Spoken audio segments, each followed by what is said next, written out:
This conference is now being recorded.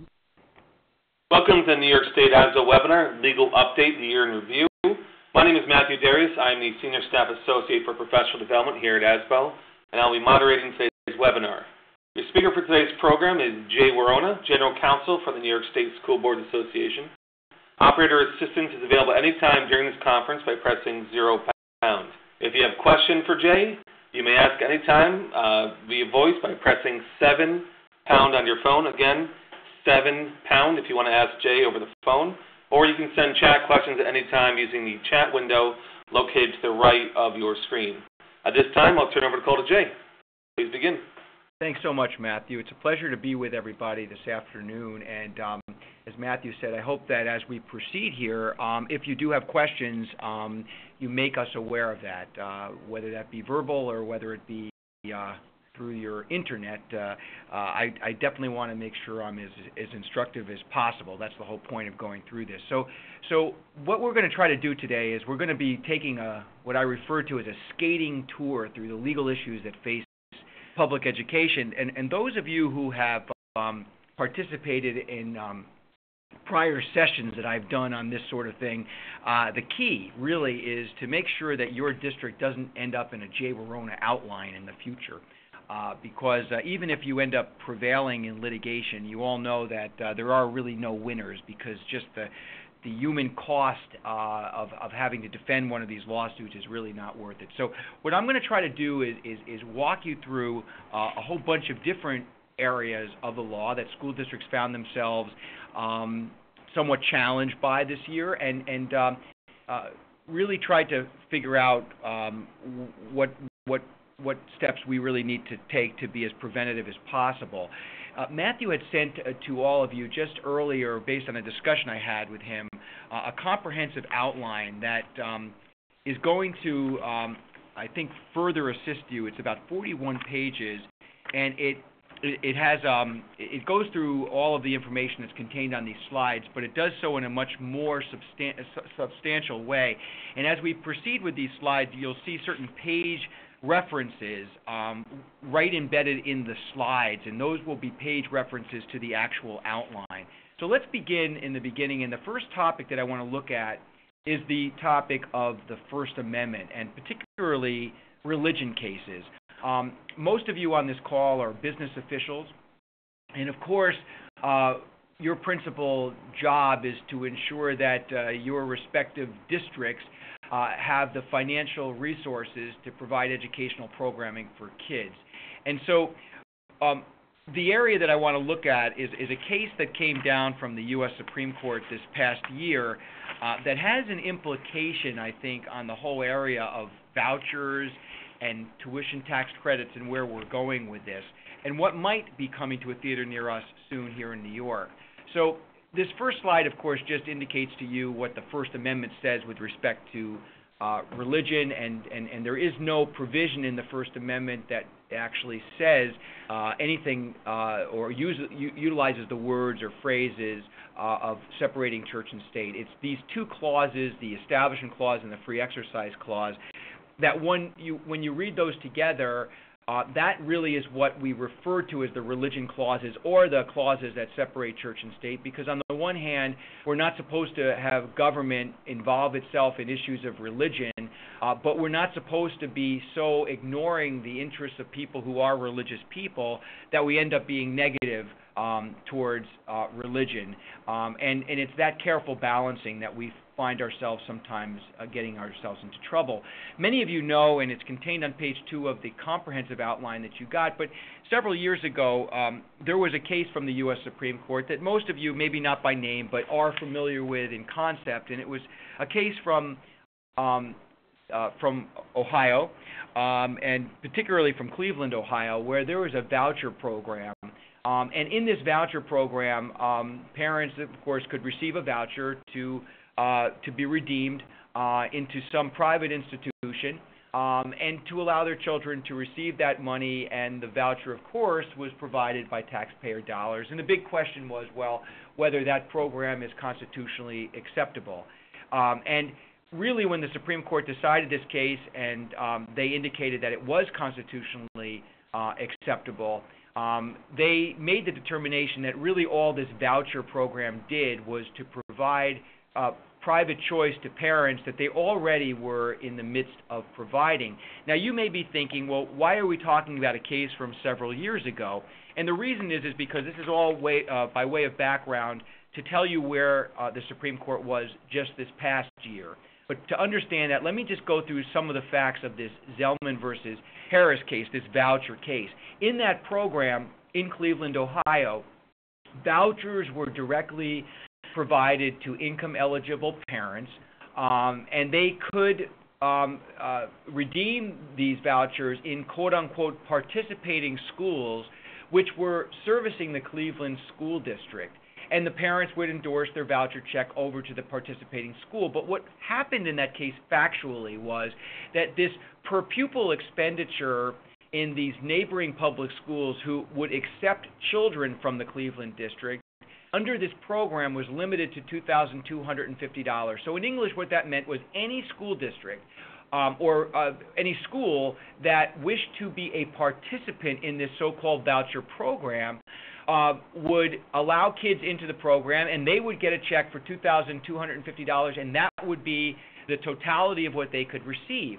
Now, sadly, for the public school districts in Ohio, it cost $7,250 to educate every child, which was, of course, $5,000 shy of what this voucher provided. So there was not one public school district that was willing to participate, because that could be, the more kids you had, the more money you were going to be forwarding out of your district, and this would be extremely problematic. So basically, the only schools that could participate were private religious schools, which led to the question of whether this voucher program was constitutional. And in a majority opinion written by Chief Justice Rehnquist, the late Chief Justice Rehnquist, he didn't find this program to be problematic. He said there is no reasonable observer who would think that this is a neutral private choice program carrying with it the imprimatur of government endorsement. And nor, he said, would there be any evidence, or was there any evidence, that the program fails to provide genuine opportunities for Cleveland parents to select secular educational programs. The fact that there were no secular educational programs available under this was just the way it worked out, but not by the design of this program. Which leads us to where we are this year, and why I was giving you this by way of background, because this particular year, there was a case that emanated out of Arizona. And this is something that might come to a theater near us in New York State a little bit more easily than vouchers, because that's probably still a uphill battle in our more liberal state of New York. But in Arizona, there was a law that granted individuals, parents and individuals, tax credits for those people who would make contributions to nonprofit organizations. And in this instance, these nonprofit organizations were called school tuition organizations, or STOs. And what would happen is I, as a taxpayer, would make a donation to these not-for-profit organizations, and they would in turn, these organizations, award private school scholarships to children. And the problem that some taxpayers had was that when the person who contributed got a tax break as a result of that contribution, they found that to be constitutionally problematic, because the only people, the only entities that these STOs were funding were private religious schools. So the parents would get or the citizens would get a tax credit, and they would get a tax credit really for their contribution that was pretty much intended on going to a religious school, because that's all that this program would permit. So these taxpayers who were contesting this program said this is constitutionally problematic. And the court, a lower court said that this was in fact indeed constitutionally problematic. In fact, the Federal Appeals Court found that the majority of the organizations funded did restrict their availability of scholarships to religious schools, so that the program really did deprive the aid recipients, that is, parents of students eligible for scholarships, of any genuine choice between private and secular schools. So they said it violates the separation of church and state. They, being the Ninth Circuit Court of Appeals, that is a federal appeals court serving the state of Arizona and California and other points west. The question got to the U.S. Supreme Court, and interestingly enough, the issue before the Supreme Court was not whether the Arizona tax credit violated the Establishment Clause, but rather the question before the court was whether solely based on this program, whether the individual taxpayer challenging the tax credit had standing to bring this lawsuit. In English, this means did they have the ability to come to court and complain about this program? And so when the Supreme Court started rendering their decision, they said, well, we're going to decide by 5-4 to actually uphold this program. So they disagreed with the Ninth Circuit Court of Appeals, and they held that there was no individual standing to bring a taxpayer action under the Constitution because they said, these taxpayers were not really injured. And here's why, and as business officials, perhaps you'll find this interesting. If not, perhaps you'll humor me and think that you will allow me to believe that you do find it interesting. But here's where the issue is. Many years ago, when the nation was established and we were in colonies, many of you know that people did not wish to support the Church of England. And they didn't want their taxpayer dollars to be utilized for that purpose. And they came here, in many instances, escaping religious persecution. So the point was that I should not, as a citizen, be required to have my taxpayers spent to support somebody else's religion or even my own. That's a personal choice on my part. And so if the government makes me pay my taxpayers to support somebody else's religion, that's anathema to everything that our founding fathers, Thomas Jefferson, James Madison, had to say about this. What the Supreme Court said was, we don't see that there's a problem here, because the root of the problem here is not that you as a taxpayer are being asked to support anything. All we're doing is giving certain taxpayers a benefit. We're not taking money away from you. Now, counter to that argument would be, wait a minute, if I give, as a government, certain people the ability to get a tax break, and that means that the government needs to receive more taxes from other people, if the tax break that we're giving people is benefiting religion, and then we have to tax people more as a result of that benefit, then aren't we really doing the same thing that Jefferson and Madison was talking about? And the U.S. Supreme Court said no, because a tax credit, they said, is neither an extraction nor a spending of taxpayer dollars. In fact, they said both. They said that both the court and the dissent turned their historical perspectives back to James Madison and to Jefferson. And they said, look, we understand what they're all about. It's about not making people pay for other people's religious choices. We don't see that to be problematic because they said that at the heart of Madison's concern is the government compelling a taxpayer to pay money that violates his conscience. But if a tax is not extracted and spent by the government, then there's no compulsion. And a tax credit is, in the view of the majority of this court, akin to government declining to impose a tax, and in fact allows citizens to retain control over their own funds. And the tax credit system is implemented by private action and with no state intervention. So the point really of this particular decision for those of you who are, of course, business officials is that we might see programs of this nature finding themselves into different areas of the country, including New York, where people might find their taxpayer dollars are going to be somehow benefited, or their tax liability, should I say, is benefited. And that could mean that some people who might not otherwise have afforded private education might be in a position to do so. And the point of my spiel here is not to be anti-private schools, but it's to say that this could come at some cost for public schools. So we're going to monitor this and see how this goes. But, the Supreme Court of the United States takes about 76 to 79 cases a year, so every one of them is a particularly important case, and I wanted to make sure you all are aware of this. There's some major funding implications of this case. Another one that I want to make you aware of, and it might not be as great of an impact for business officials, but I do want you to be aware of it. And it has to do with a case from New York City. And it dealt with the proverbial issue of whether New York City could tell churches and synagogues and other religious entities that they cannot utilize school facilities after school hours, like on Sundays, to hold church services or religious services in general. And the reason New York City had taken this position for many, many years was not, in their opinion, to be anti-religious. It was that they were concerned that houses of learning will be interpreted by the community to be a house of worship. And that will be confusing, and it will be a violation of the separation of church and state, etc.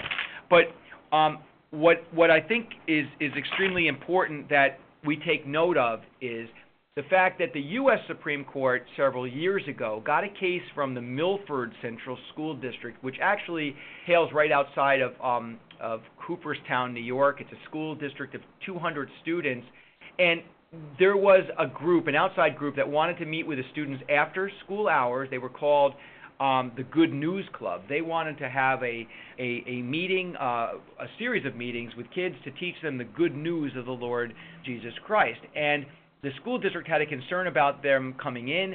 They said that that those types of proselytizing messages are problematic. Kids are going to be very confused and think that we're endorsing religion, etc. And they said, we're going to keep you out. And the U.S. Supreme Court had a significant problem with that and ultimately ruled against the Milford School District because they said, hey, you allow the Boy Scouts in.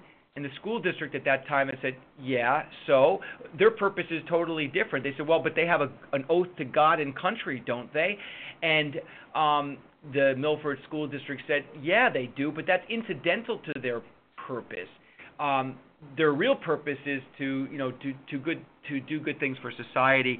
And the U.S. Supreme Court said, look, you can't say that a lot of religion is problematic and a little bit of religion is not problematic. And so that district lost that case. Well, what happened in this case, just so you know this, the United States Court of Appeals for the Second Circuit and mid-level federal circuit court that is precedentially binding over all schools said, look, if we want to have the churches and the synagogues and the mosques in during the weekend hours, et cetera, that's fine.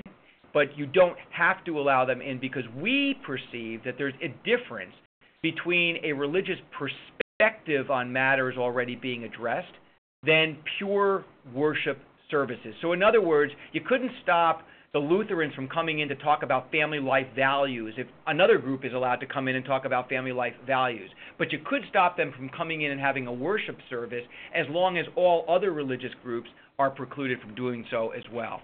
So that was a pretty big decision from this year, and that was litigation that went on for over 12 years. Let's talk a little bit about some of the First Amendment cases that have come down this year. Most of you are well aware that the big issue that we face in today's world is the kids who would wish to engage in some form of speech, but from their home computers to perhaps other kids' home computers. And sometimes there's a very negative impact. There might be bullying. There might be threatening behavior. There might be mocking behavior. And that has an impact on our schools and on the safety of our schools. But the question is whether or not we have the long arm of jurisdiction, as it were, to discipline students for what they're doing after hours on the Internet. And one of the cases, the seminal case that was handed down on student free speech rights, many of you are familiar with this case, but it's the Tinker case from 1969. This is a picture of the Tinker family here. They are wearing black armbands, you can see, the two children. And they wanted to wear black armbands in 1969 to protest the Vietnam War.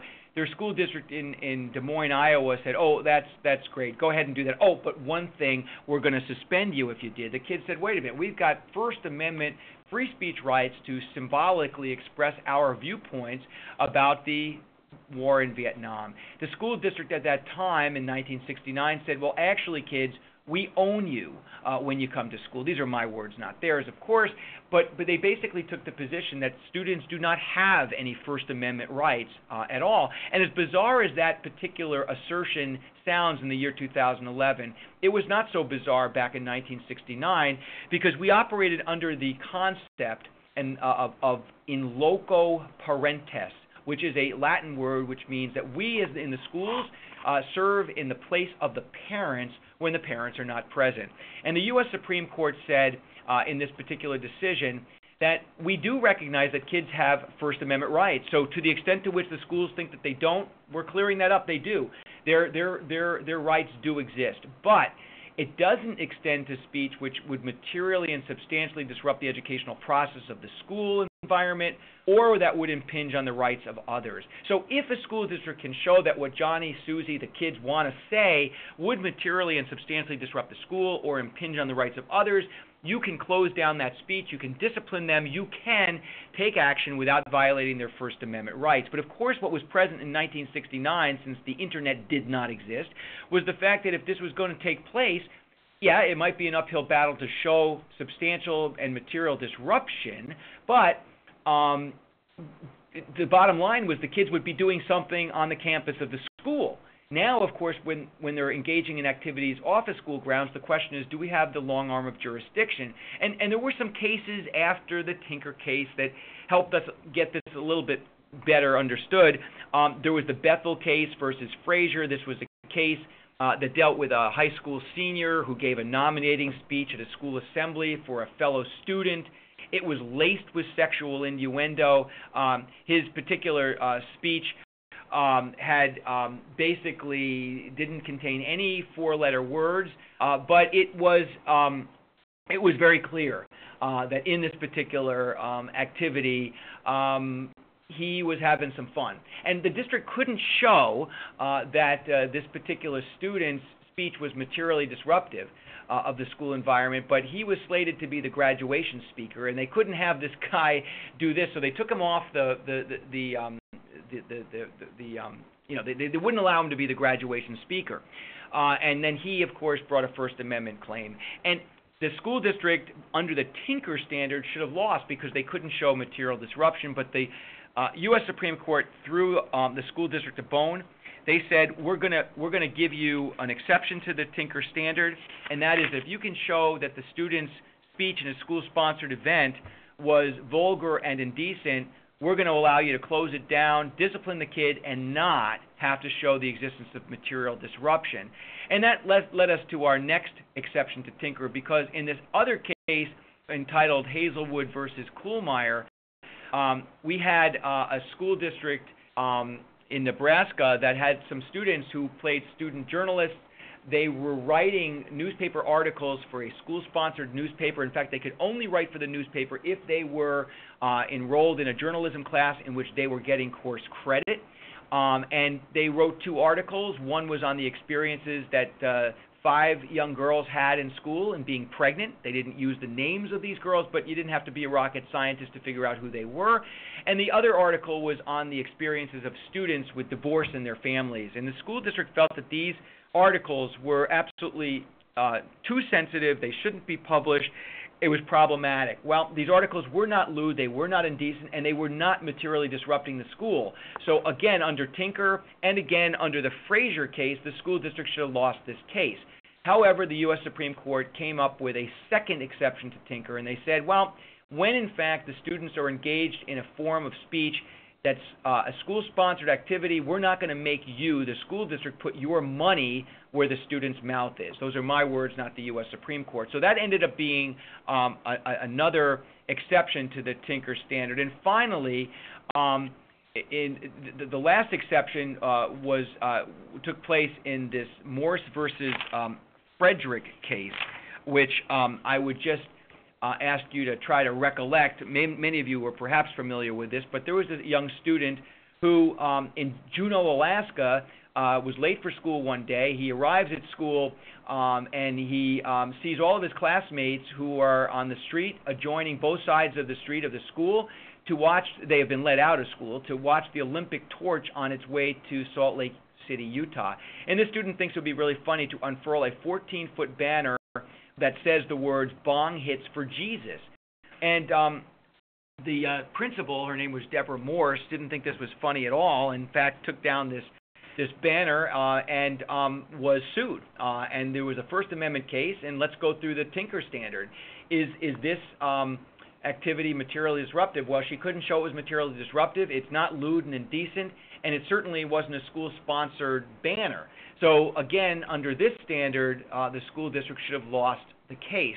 But third exception to Tinker was provided here. They said that, they being the Supreme Court, that the reason the school district is going to win this case is because we're not going to allow students to engage in a form of speech that would promote illegal drug activity when students are dying of illegal drug activity in epidemic proportions in this country. So that ended up being our third exception. Now, why do I point this out? Well, when this case was being litigated, because this student was standing across the street from the school, there was the hope and the viewpoint that perhaps this particular student would be in a position to lose his battle, and for the Supreme Court to say that we can take action against the student even though he's not on school grounds. And if that ended up being the decision, we'd have, in essence, the ability to have our own little internet case, because even though standing across the street from school is not the internet, if we can discipline the kid for doing something off of campus, then why can't we discipline him for being on the internet? And then we've got a solution to a problem because we never had a case that told us what to do. Well, when the Supreme Court got this decision, they decided not to go there. They said, look, this is a school-sponsored activity. We don't care what side of the street he's on, so we're not going there. And they did give the school district a win, but again, did not tell us anything about what happens on the internet, which leads us to some cases, and I'll just be very brief on those, and then we're going to get into some cases that really affect you guys as business officials in just a few seconds. But there were a couple of cases just this past summer that came down from Pennsylvania, because these cases dealt with students who were not sending threatening messages on the internet, because most of our courts, not yet the Supreme Court, but most of our courts have said if a student is threatening other students on the internet and that threatening activity could take place ultimately at school, we have the authority to extend our long arm of jurisdiction on over to discipline the students. But if what they're doing is just engaging in a form of speech which would be a parody of other things, being irreverent, making fun of the faculty, then perhaps we have a different situation. And in both this case, the J.S.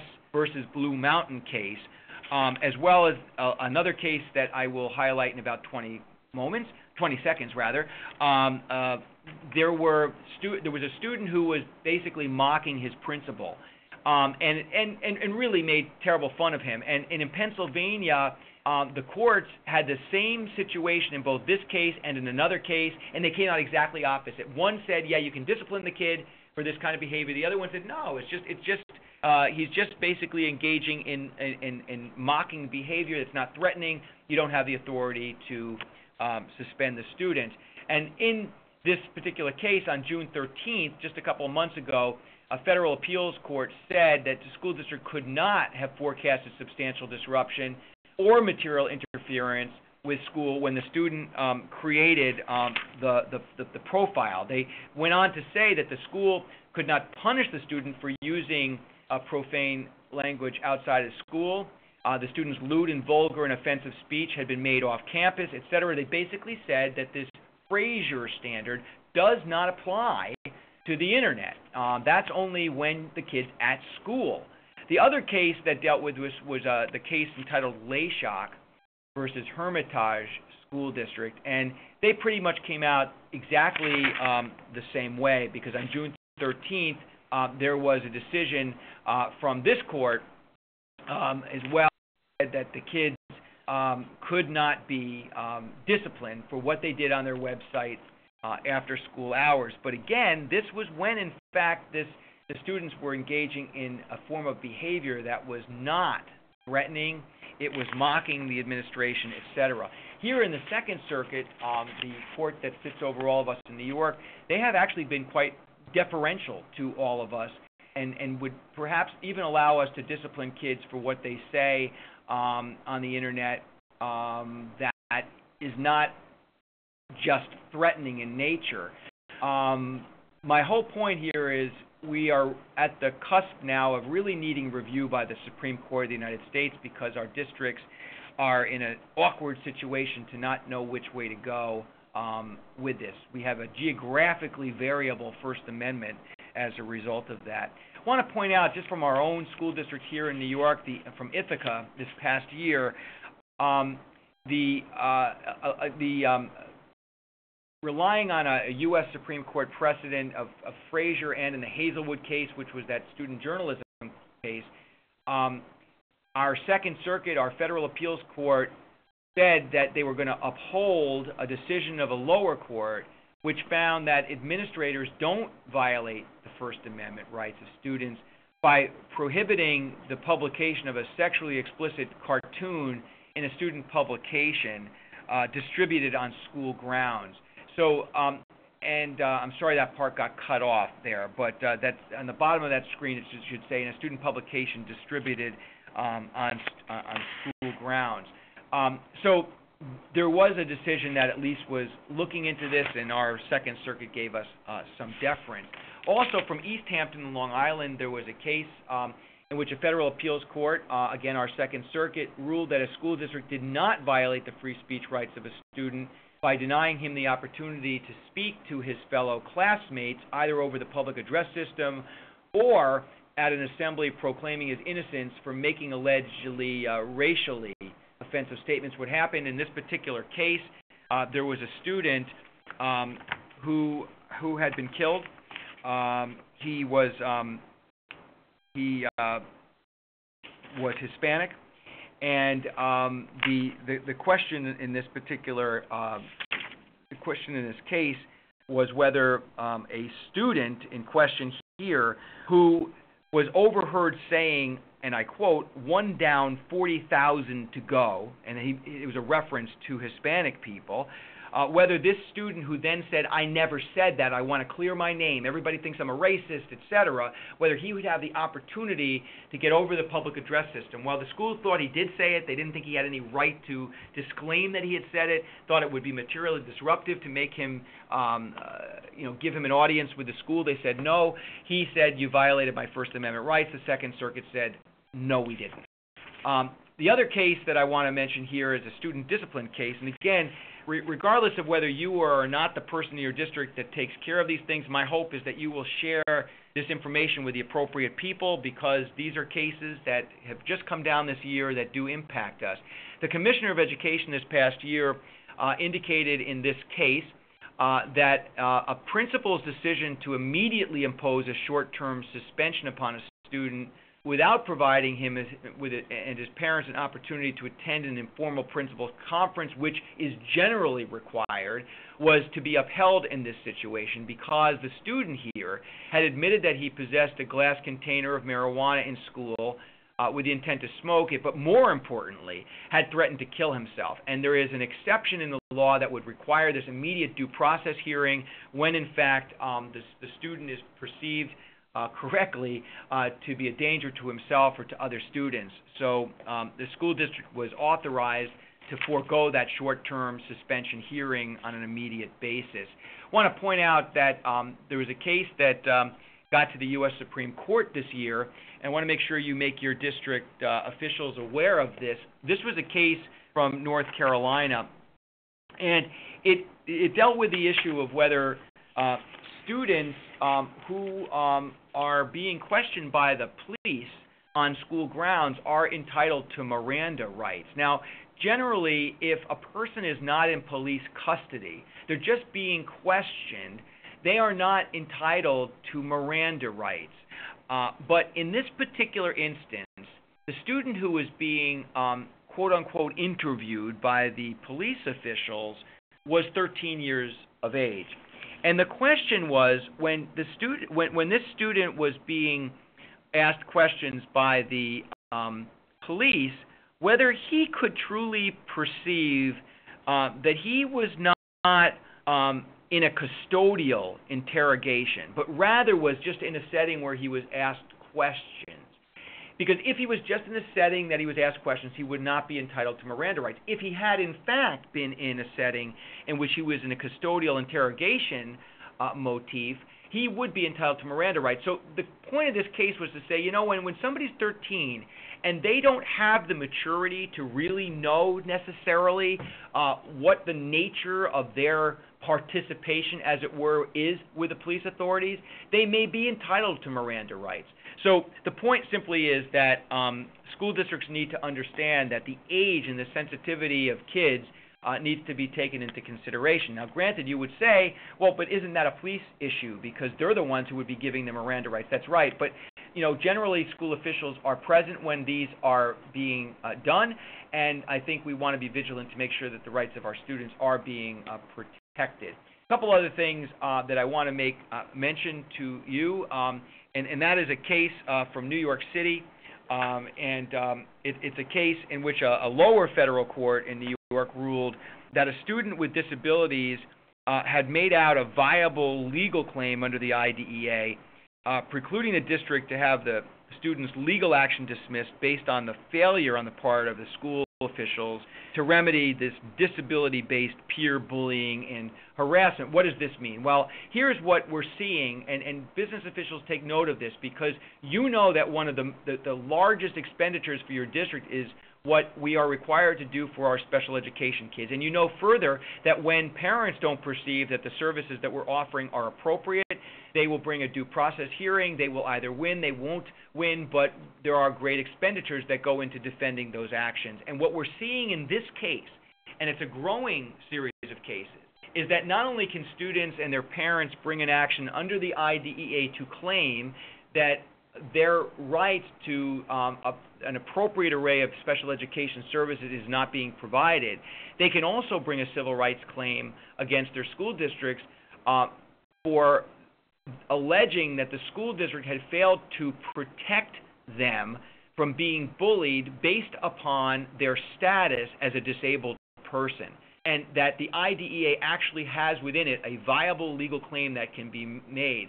And will not allow a school district to get out of those types of actions. So again, coming to a theater near us might be a civil rights lawyer who's finding yet another opportunity under the Individuals with Disabilities Education Act, the IDEA, to bring litigation against us. Speaking of civil rights litigation, and again, that's why I call this a skating tour, because one topic doesn't necessarily have as much to do with the other one. But we're going to move on to the topic of employee free speech rights.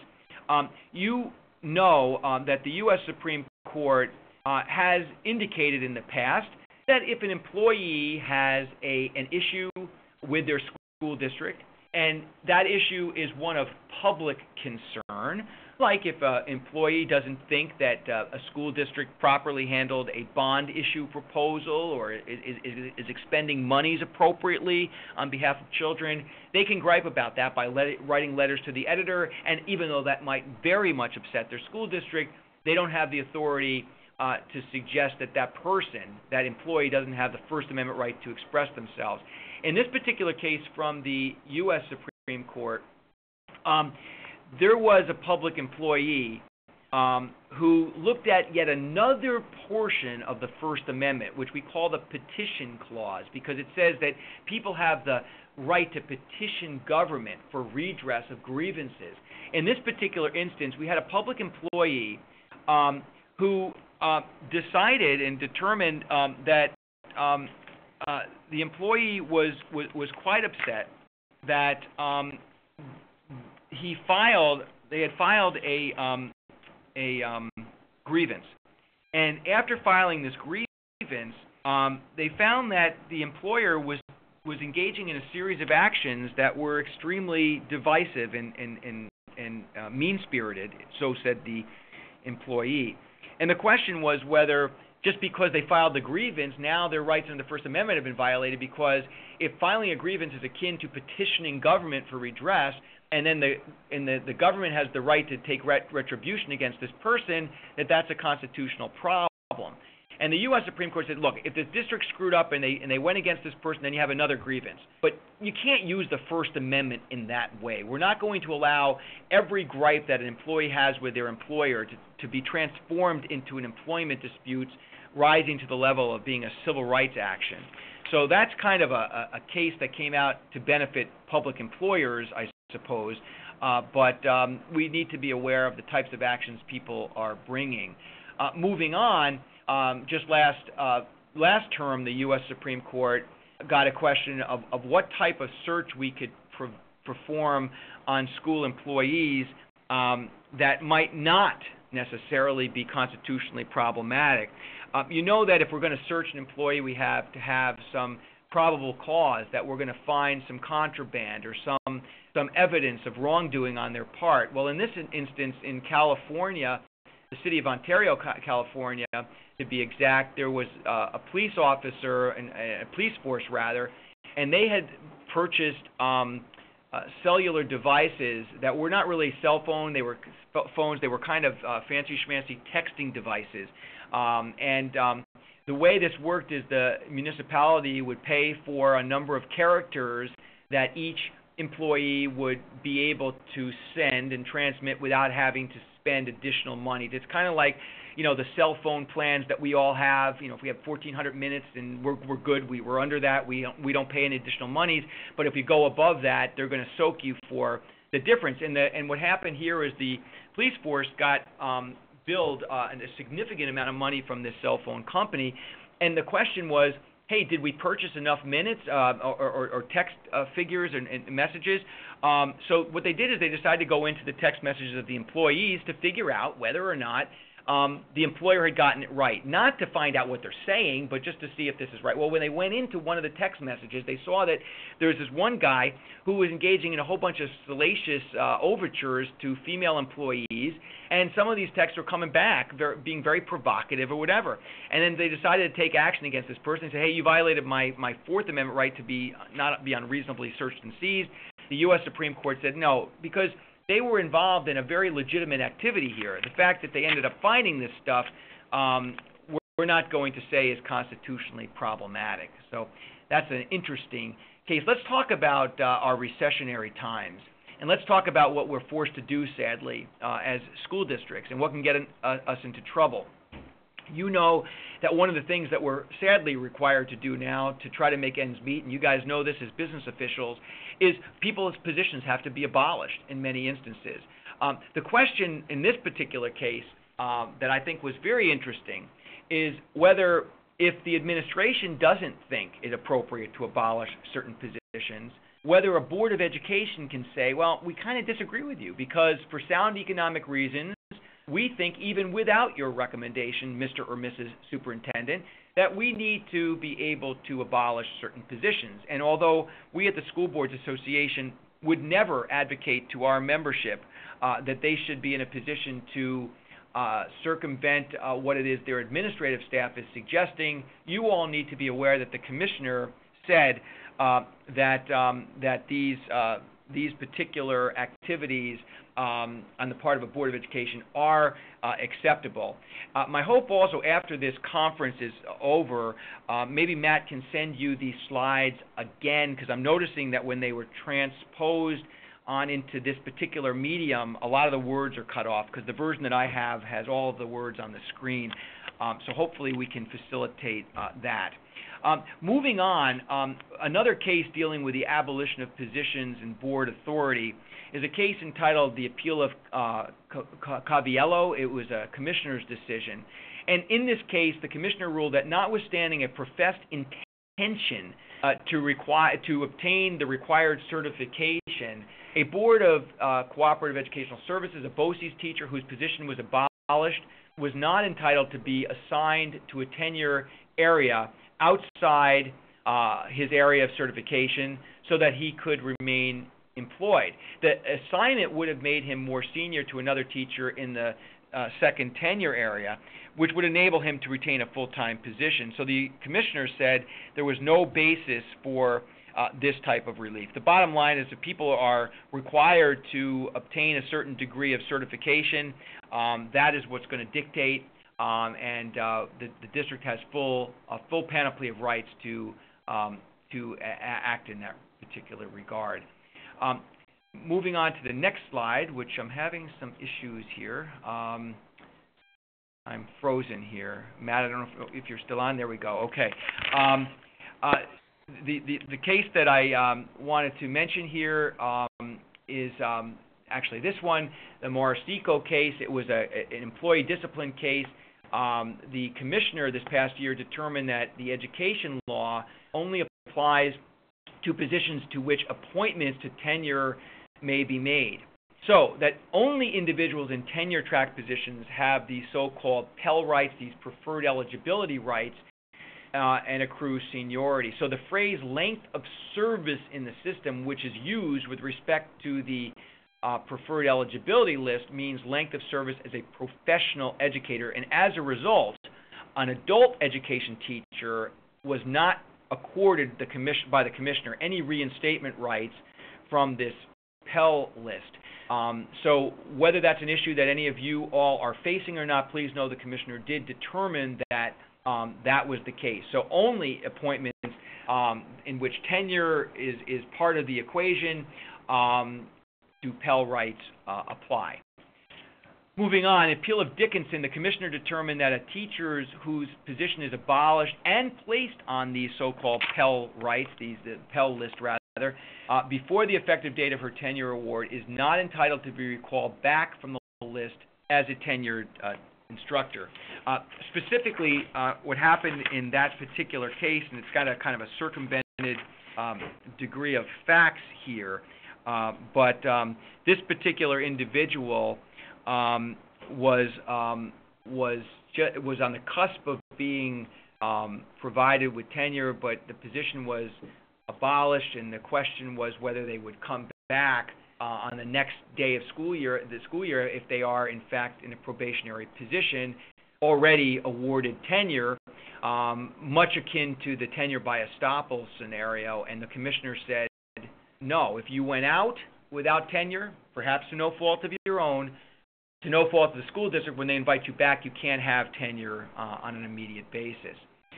That's interesting for us to take note of. What about our civil service employees, and what about termination in that respect? A state appeals court ruled that BOCES employers do not violate civil service employees' seniority rights when they reduce them from full-time to 75%. And even though, in this case, the employee who was female was not the least senior employee, because the employee only enjoyed the right not to be reduced to part-time service of 50% or less under the local civil service rules. So the bottom line is, when this person was reduced from full-time to 75%, definitionally, that was not defined to be a reduction from full-time to part-time, because 75% was not considered part-time. What would have been considered part-time under the local service civil service rules was 50% or less.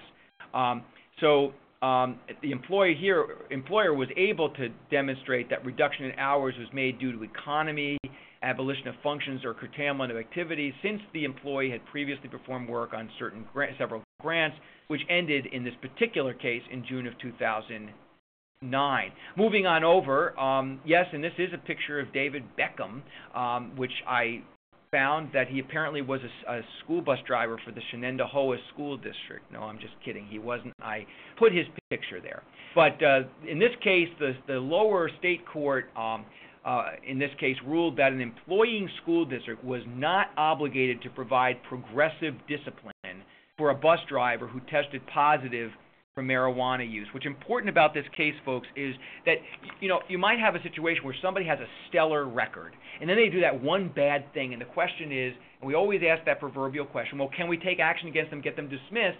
Because when you put this bad action into the litany of 15 years of great service, are we in harm's way for getting rid of them? And the answer is know if the bad action is something like, testing positive for marijuana use, and they're a bus driver. I mean, that would imperil the safety of students. So these are the things that we do need to take into consideration. Most of you in this webinar are well aware of the implications of that decision and have probably been there before. But this is a case that you can cite to help you.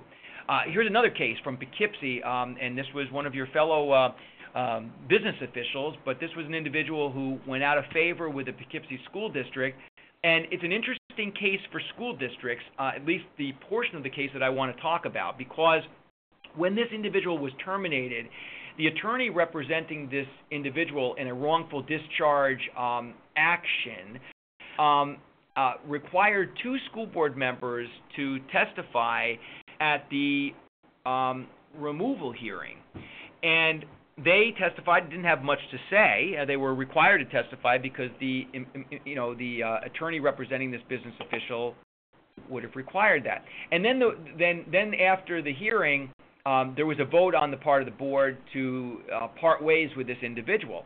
And the argument that was advanced by the attorney for this particular business official or ex-business official was, wait a minute, the board members have to be impartial. And how can these 2 board members who testified during the hearing be deemed to be impartial? And the school district took the position and lost this, but it's now going before the highest court of the state, the New York State Court of Appeals. They took the position, well, wait a minute. What if the attorney for the employee here had asked every board member to testify, and none of them had anything to say? But let's say they did this as a matter of a tactical advantage, so that every one of these board members, or even a majority, which is all you'd need, a majority of these board members would not otherwise be able to ultimately vote on discharge. What a marvelous way to get around the whole system of discharging somebody. And that is presently what is before the highest court of the state, the New York State Court of Appeals. So we'll have to see how that plays out. If you need to say goodbye to somebody, you know that there's a litany of due process that these individuals are entitled to.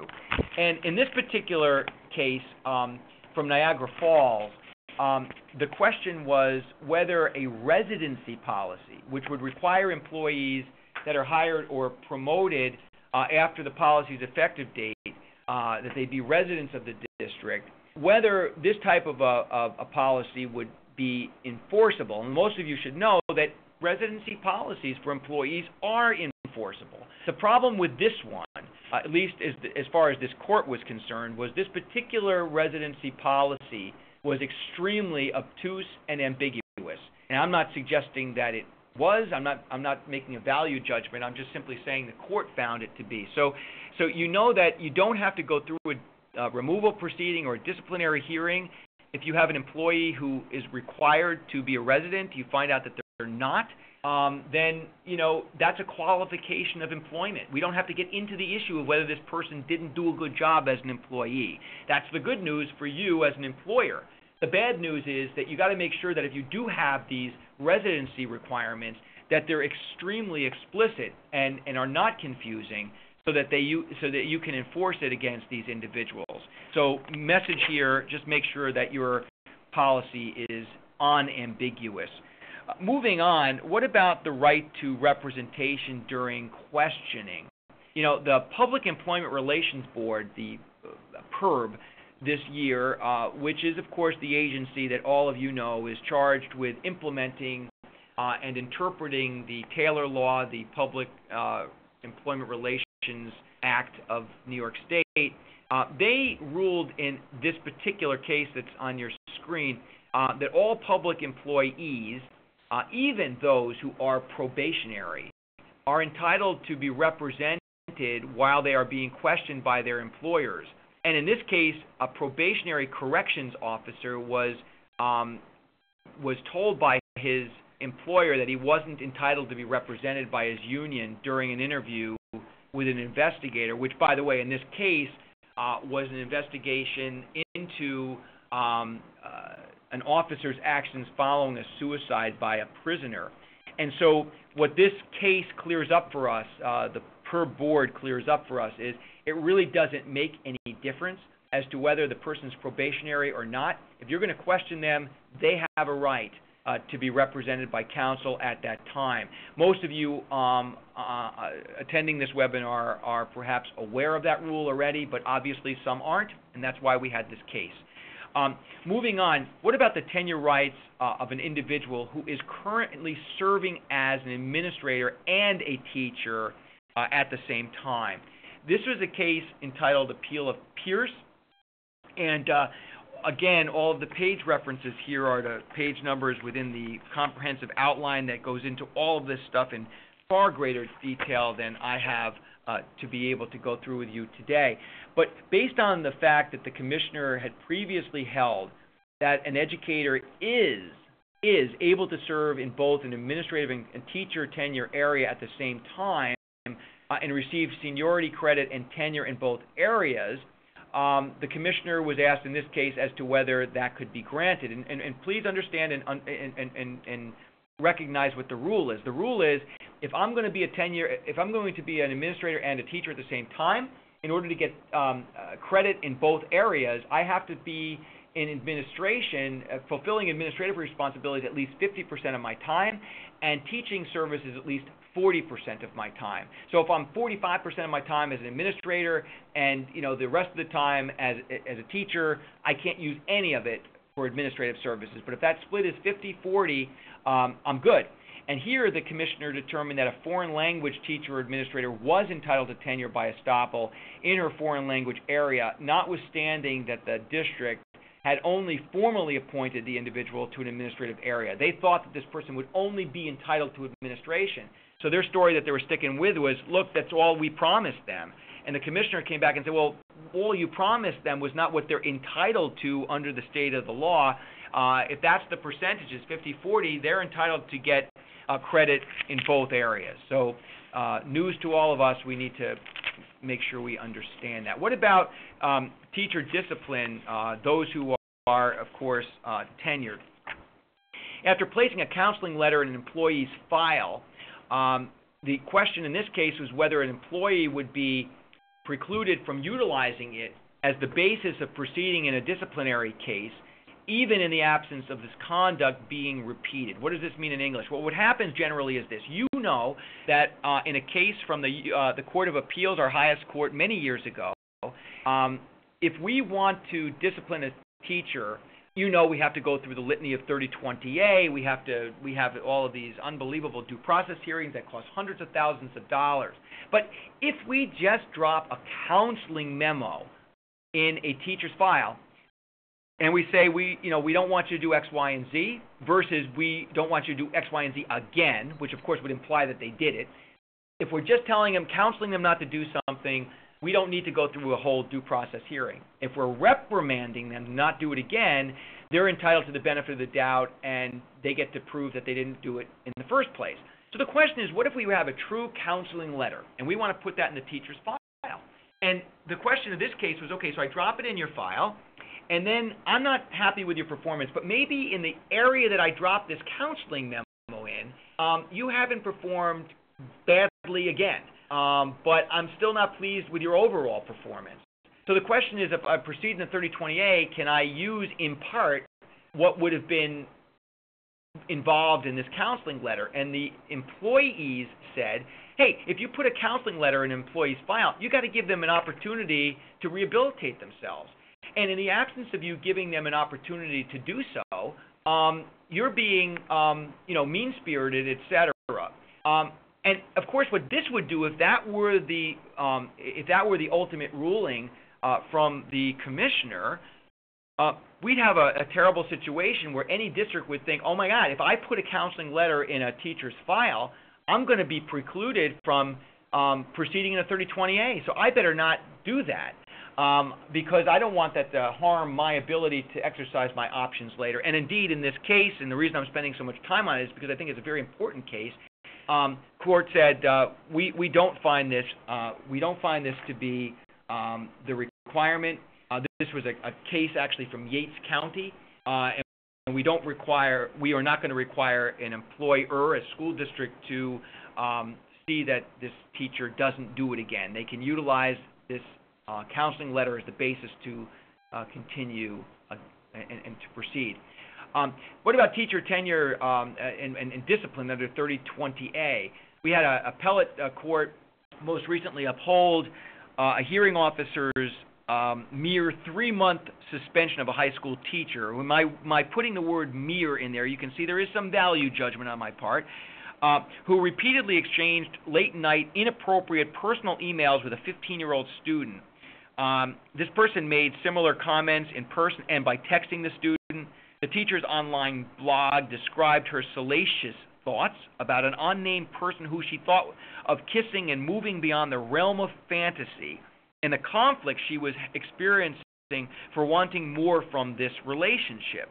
The lower court had overturned a hearing officer's penalty, thinking that it was too lenient, and ultimately the teacher appealed that overturning of the hearing officer's determination, and an appeals court said, well, while yes, we acknowledge that New York State does have a strong public policy to prevent student-teacher relationships that threaten students and their well-being, we don't believe that public policy is necessarily violated by allowing an arbitrator to determine the appropriate penalty. So they upheld a 3-month suspension against an individual who is engaging in this sort of conduct with kids.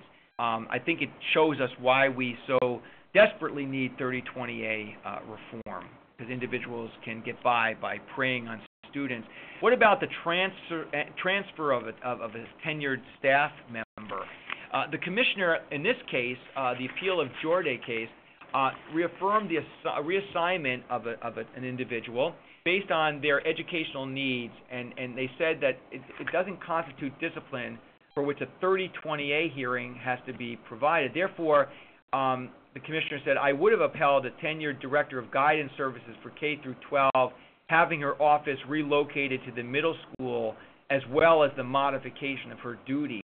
I don't think that when you do that, and you can significantly demonstrate some educational reason for it, that this person can claim that their rights have been offended under Section 3020A. Again, you have to be able to demonstrate the educational needs of your district and why you are proceeding. I want to talk a little bit about the open meetings law and freedom of information law. You all know that if we lose favor with our community, they think we're hiding things. They think that we're not holding our meetings appropriately in the sunshine. Then we risk really being in a position to ever have entrusted to us again the trust of our communities.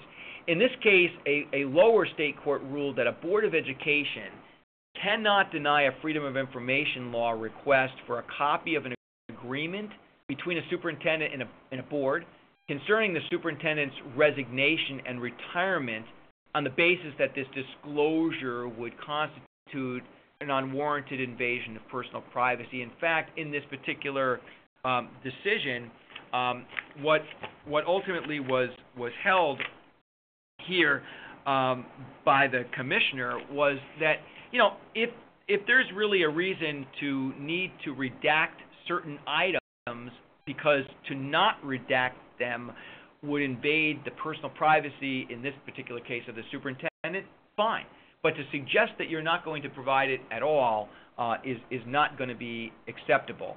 And previous court decisions and advisory opinions of the Committee on Open Government that Bob Freeman runs, they determined that a contract between a school board and an administrator absolutely has to be disclosed, because disclosure of documentation doesn't constitute an unwarranted invasion of privacy if identifying details are in fact redacted or are deleted. Moving on in the same area, of course, with our problems that we're facing with the annual professional performance review, our APPR stuff, and I'll talk a little bit at the tail end of this conversation about where we are with that whole area of law and regulations. The question is, once you finally have the scores, for good or for bad, of your educators, and we know that they now have the score of being an effective educator or a highly effective educator or an ineffective educator or a developing educator, there are 4 categories there, whether those have to be disclosed to the public. This case talks about the fact that it dealt with a professional performance review construct that New York City had even prior to the new APPR statewide provisions. But this case, I think, is very instructive because most recently a state appeals court affirmed a lower court's decision upholding New York City's disclosure of the teachers' names and data reports. And this was a request that they got from the Daily News, or the New York Post, I think it was actually. And they said no at first, and then they prevailed in they being the press in getting the district to provide the names. And the question was whether in providing these names, whether somehow the district erred. And in this particular instance, we had a decision that the Appellate Division's 2nd Department down in New York City affirmed on August 28th. You can see how recent that was, saying that the release of these names did not constitute an unwarranted invasion of personal privacy. Now, they didn't say we are required to give out this information. They just said if we do give it out, it doesn't constitute an unwarranted invasion of personal privacy. So more on this later when we see how this works with APPR. Also, what about asking for all of the names of individuals at a charter school here in Albany, the Brighter Choice Charter School? And NICE, it was rebuffed because according to the New York State highest court, the Court of Appeals, they said, NICE, it's not trying to get this for any other purpose than to recruit its own membership. And that is not a purpose under the Open Meetings Law that they would have the right to direct the forwarding of these names. It was a proprietary interest that they have, public interest, and therefore they're not entitled. Moving on, another case from the Jordan Elbridge School District, one that had been in the news this year a lot, with a lot of litigation against it. Just so you know, their violation, or they're determined to have been in violation of the Open Meetings Law. A lower court ordered them to receive training on the obligations imposed under the Open Meetings Law, and the Committee on Open Government has indicated that changes in the law just last year now entitle courts to order your school districts to receive such training. So that is now a particular province of a court, and so whatever embarrassment there could be for you as a school district, understand that it could only be that much worse.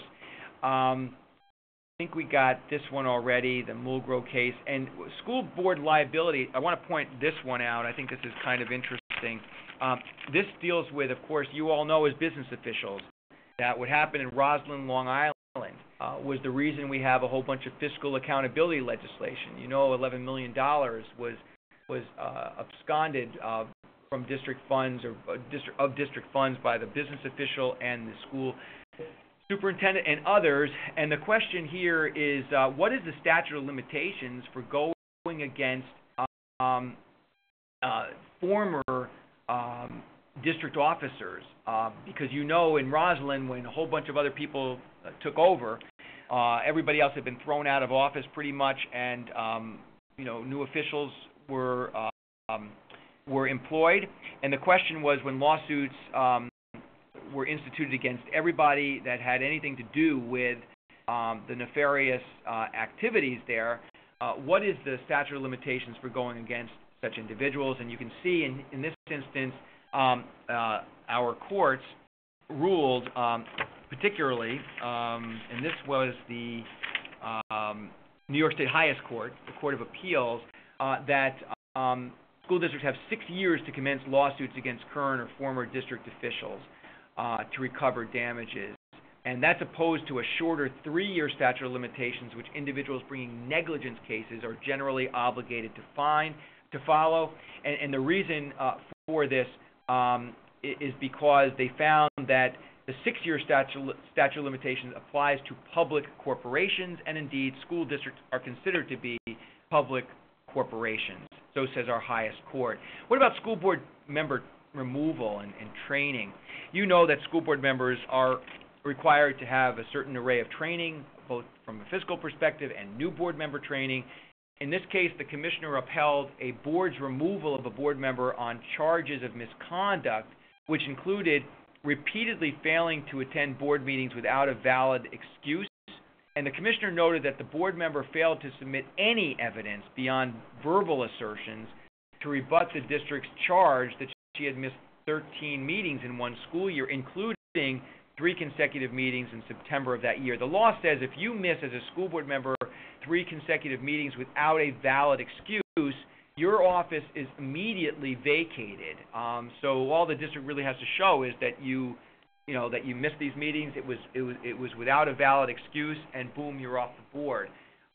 In this instance, this case was just highlighting here that when a board member says, I don't agree, that is not a sufficient defense. They'd really have to demonstrate what the legitimacy is that they're basing their ability to not appear at school board meetings.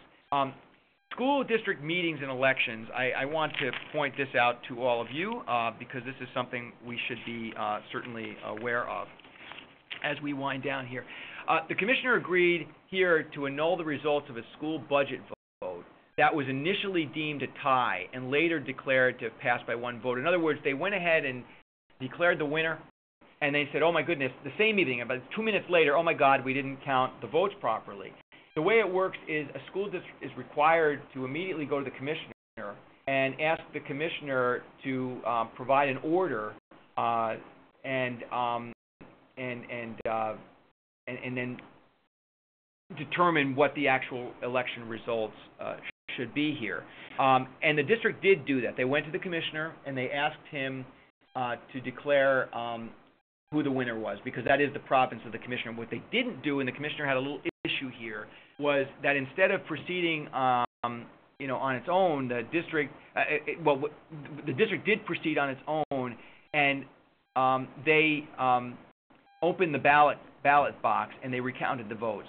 And if they think they made a mistake, the bottom line is they're supposed to have the commissioner send an order that would permit the opening of the ballot box and then ultimately declare the vote to be annulled and what the new vote spread should be. So this is an important case just for you to focus on, because the commissioner is telling you what his expectations are when there is a mistake that is made. We're all humans, we make mistakes, but here's how we're supposed to deal with those mistakes.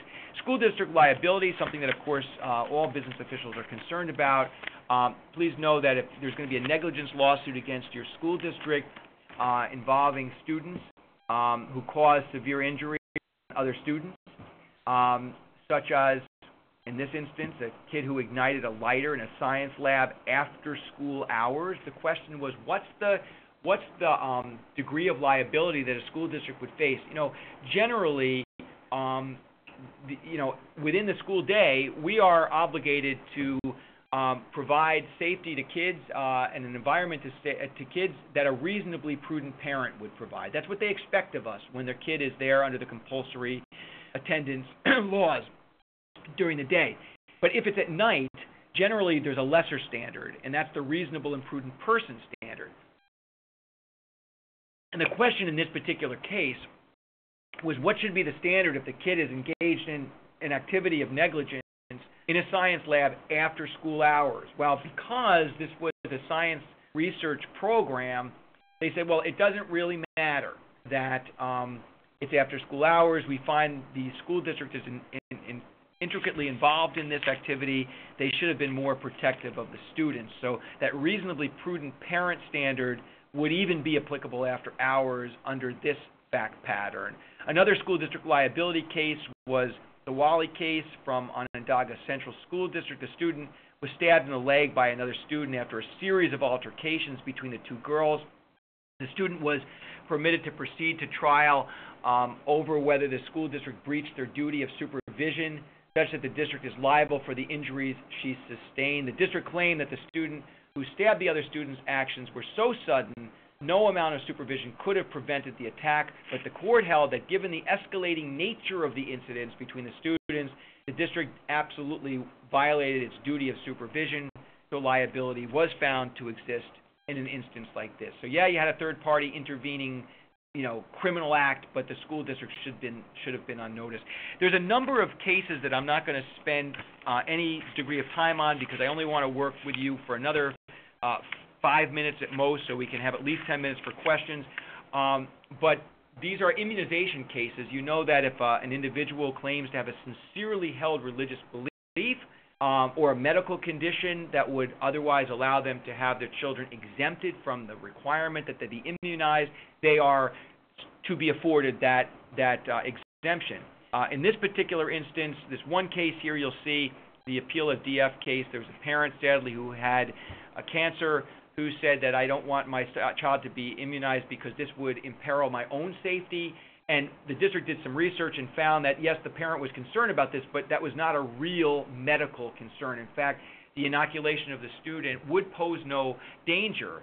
So said the CDC and Center for Disease Control, so the parent was not successful there, nor were they successful by asking for a religious exemption when their objection really was philosophical, not religious.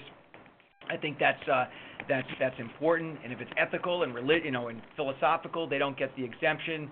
Another case dealt with if it's religious.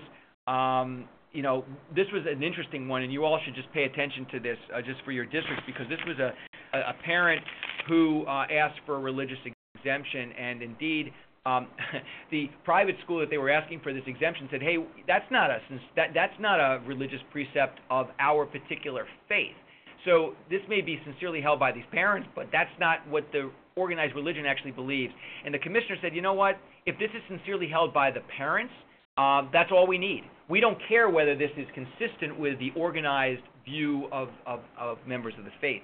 So if it's philosophical, they don't get it. If it's religious and it's their religion, it could be the religion of XYZ, that's really all we need to focus upon." So that's kind of an interesting issue. Now, some Taylor law cases, a Taylor law case. State appeals court held that arbitration cannot be compelled in the absence of an express, direct, and unequivocal agreement to do so. The case involved an employee who was absent for 11 months due to a work-related injury, during which time the district continued making health insurance premium payments on his behalf. And the district later determined that during part of his absence, the payments were made in error. They demanded reimbursement. The union filed a grievance on the employee's behalf, alleging that the reimbursement demand violated the collective bargaining agreement and demanded arbitration of the dispute. And under this collective bargaining agreement, health insurance was explicitly excluded from arbitration. Therefore, the district was successful. The employee was not. Class size, just so you know, we pretty much have the right to dictate class size. And this is a case that actually speaks about the burden on the part of individuals to demonstrate that the school district's deviation from what otherwise would be a normal class size ratio can be satisfied by a school district. New York City needed to put more kids in. They were able to at least convince the commissioner here that the kids were not, their safety was not imperiled, their educational prerogatives were not being jeopardized. The district was upheld in their ability to dictate that. So you may want to just look at those two cases that speak about class sizes. Dismissal of a school district treasurer. This is interesting. This is a case currently on appeal to the 4th Department, but in the Jordan Elbert School District, the school district said goodbye to their treasurer. The treasurer said, "Hey, I'm entitled to a due process hearing," and the school district took the position that no, they're not. They serve at the pleasure of the board, and therefore, if they didn't want this person any longer in that capacity, they could say goodbye. Lower court disagreed. It's currently on appeal. We have actually filed a friend of the court brief because it seems evident to us whether it should be or shouldn't be, but the law is clear that this individual serves at the pleasure of the board. So we'll see ultimately what the 4th Department Appellate Division says about this case when we get that. Real briefly, Megan versus Brown, most of you are aware of what happened in Buffalo. The Buffalo City School District could not afford to fund its contracts anymore, despite what they had previously agreed to. A control board went into effect. All of the steps and all of the provisions of a contract were held in abeyance. And once the control board's requirements were lifted from the school district, the union took the position that they get retroactively all of the steps that had not been paid during that time. The school district's position was, wait a minute, that will make us as bankrupt right now as we would have been if we had to continue paying monies that we didn't have, and that could not have been the concept that the control board would have had in mind here. Really what it was supposed to, what we need to do is now we start and we pay the first step of the contract immediately when this goes in. We don't owe retroactively every one of those steps that had been missed in those 4 or 5 years. Ultimately, the highest court, New York State Court of Appeals, agreed with the school district. That was a very big win for Buffalo, a very big win for school districts in general. Prosecution of gang members, just so you know, recent appeals court that said that we're going to define gang as an organization within the meaning of New York's criminal statute. It gives us the ability to impose even greater sanctions against individuals who are engaged in this activity. And finally, the last case is the Hussein versus State of New York. Many of you are certainly aware of the CFE decision. You know that the highest court, our Court of Appeals, said that educational opportunities for children, particularly in New York City, which was the subject of that litigation, their constitutional right to a sound basic public education were not being provided. They were not receiving adequate funds to provide an educational opportunity consistent with their constitutional entitlements. And you know that ultimately when that decision came down, Eliot Spitzer was made governor, and money started flowing. And now, of course, in recessionary times, money ain't flowing. And the question, of course, is, and we're going to see a litany of more of this litigation now, because to the extent to which the legislature may proclaim they're broke, and they may be legitimately speaking about being broke, the question is if these children have a constitutional entitlement, and the legislature either is unwilling or even unable to provide the money, perhaps litigation in our courts will be necessary to ensure that the prerogative or the priority, rather, of the state becomes the children, because that's a constitutional entitlement. So with that, let me complete my my litany of speaking incessantly and turn this back to Matthew to ask if there's any questions at all. Okay, thank you very much. If anyone has any questions, please hit 7# on your phone, and I'll put you through to speak, or you can use the chat window.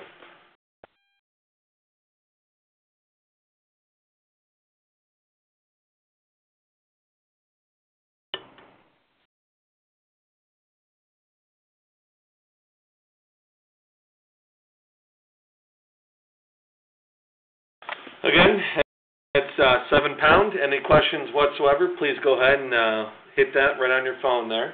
This is your chance to get some expert advice.